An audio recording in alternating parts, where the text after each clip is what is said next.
Imagine spending years raising a child. You're there through every milestone. First steps, first words, doing everything a father should do. Then, one day, you take a DNA test and find out you're not the father. For most men, that's not just betrayal, it's a nightmare, and it's far more common than people think. In paternity disputes, up to 30% of men are proven not to be the biological father. Some DNA labs even refer to it as misattributed paternity because it happens so often. This is paternity fraud. Whether you call it fraud or not, the deception is real, and the consequences are devastating. You'd think the solution is obvious. Mandatory paternity testing at birth. Simple, honest, fair. But say that out loud, and suddenly you're a misogynist. Feminists call paternity testing an invasion of privacy. They say it's harmful, that it's anti-women. In this video, we're breaking down the most delusional feminist objections to paternity testing, and some of them are so deranged, so wildly unhinged, you have to hear them to believe they're real.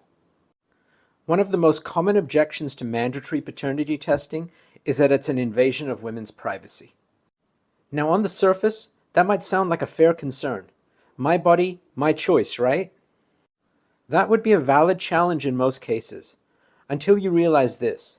The entire testing process doesn't even involve her.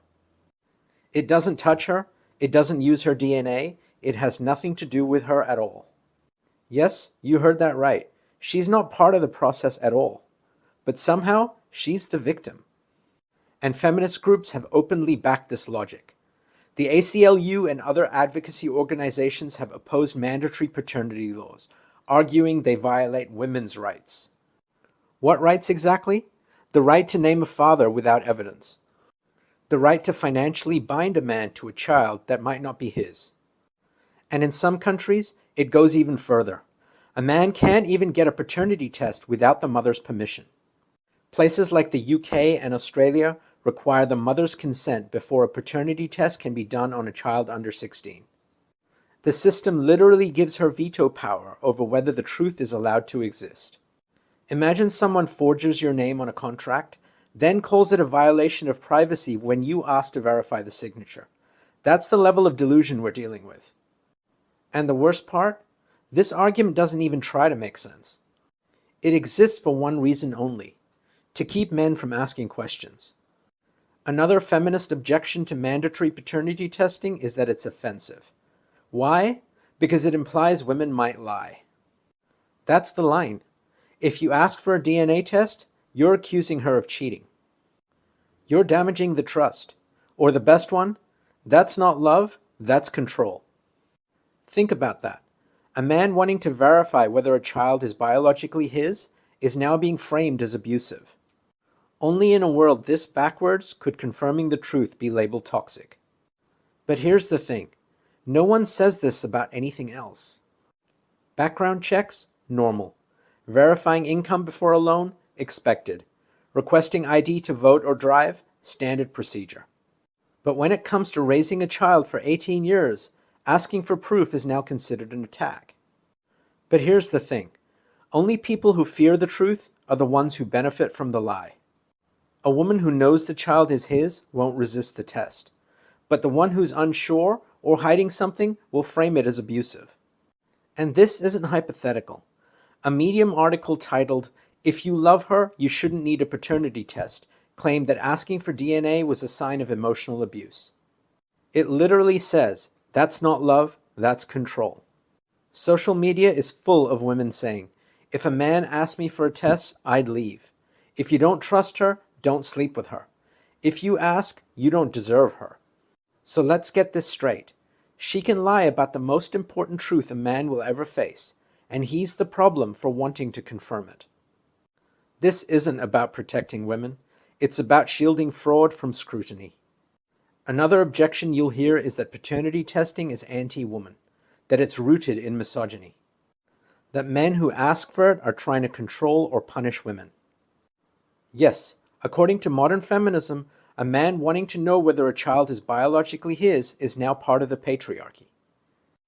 The problem isn't the lie, it's the man who refuses to live with it. And in their eyes, that can only mean one thing: he hates women. And they've built an entire moral framework around that idea.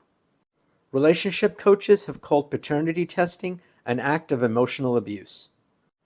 TikTok influencers with hundreds of thousands of followers say things like, "If a man asked me for a test, I'd never forgive him.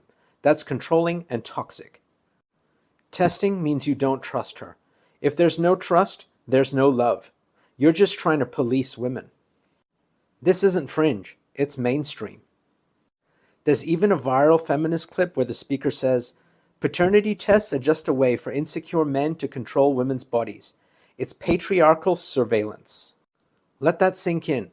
A man asking for a medical test that doesn't even involve her body is accused of trying to control it. So let's flip that logic. If a woman finds out her partner secretly removed a condom or lied about getting a vasectomy, she'd be praised for confronting him. She'd be encouraged to leave, he'd be dragged through the courts and social media. But when a man questions paternity, he's the abuser. In this ideology, even calling out a woman's lie, no matter how blatant, is rebranded as misogyny. Because feminism today isn't built to pursue truth. It's built to protect women from ever being held accountable.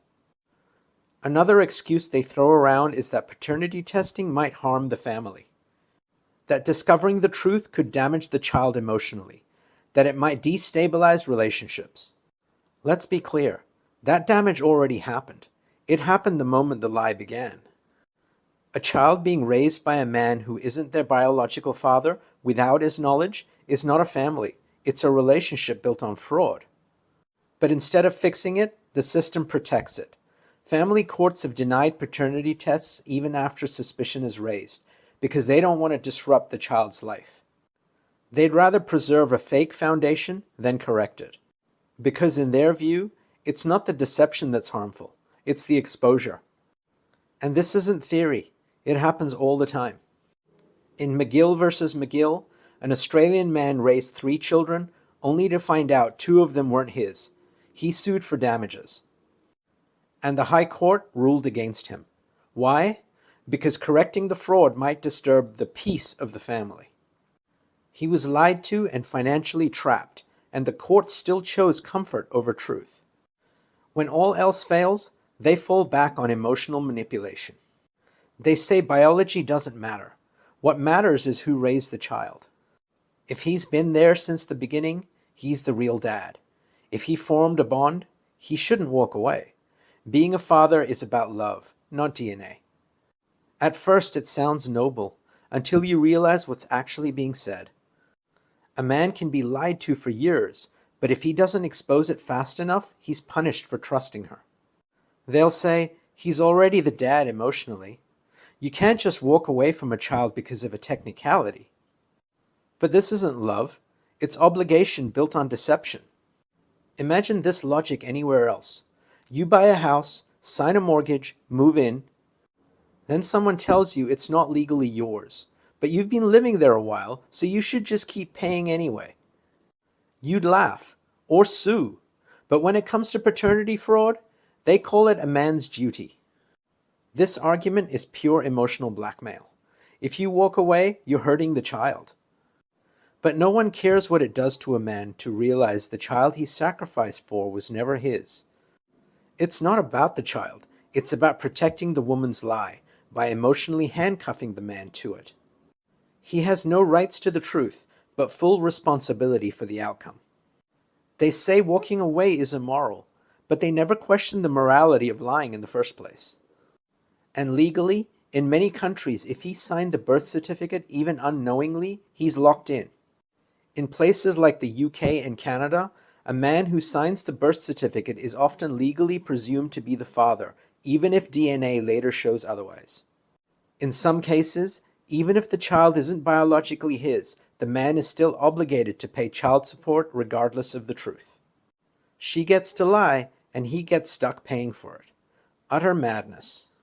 We now live in a system so determined to protect women that even blatant deception is now excused. Lying about the father of your child isn't just tolerated, it's protected by law, framed as empowerment and insulated from consequences.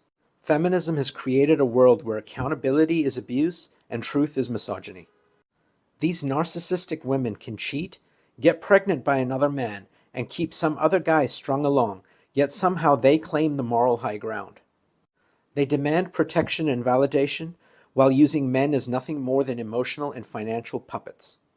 Keep protecting the lie, but don't be surprised when men stop showing up. If you found this video insightful, you might like another one on a similar topic. Click on the thumbnail to watch or keep exploring. Also, please comment, like, and subscribe to the channel.